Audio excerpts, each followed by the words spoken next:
अगर आप चाहते हैं भोजपुरी हिट सॉन्ग सबसे पहले आप तक पहुंचे, तो हमारे चैनल को जरूर सब्सक्राइब करें और साथ में बेल आइकन को दबाना ना भूलें। Music by Rakesh Mithun music के हो म्यूजिक के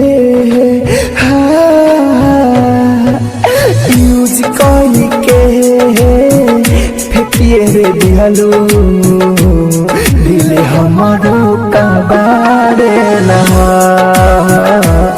दिल हमारो कबारे ना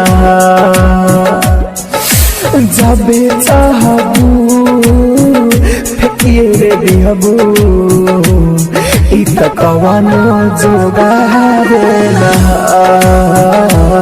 दिल हमारो कबारे ना। Mix by happy digital recording studio Chanpatia. आप सुन रहे हैं स्नेही फिल्म्स भोजपुरी को।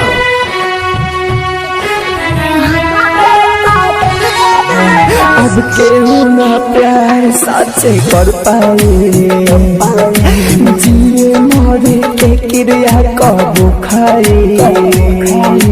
तुहरा सिवाना दिलावा में केहू रहेला, रोई रोई पल पल कहेला।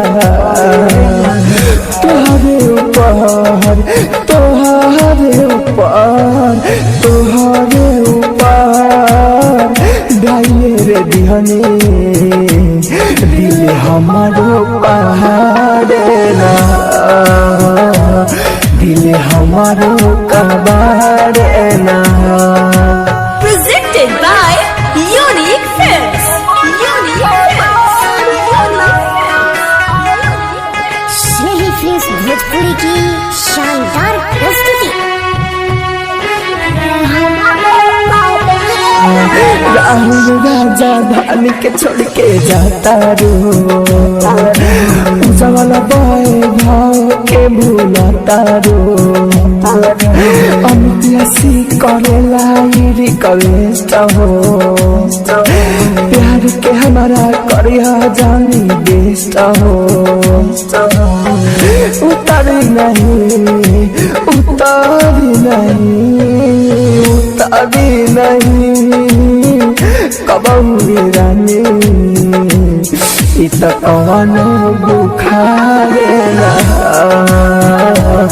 दिल हमारो कबारे ना। आप सुन रहे थे स्नेही फिल्म्स भोजपुरी को।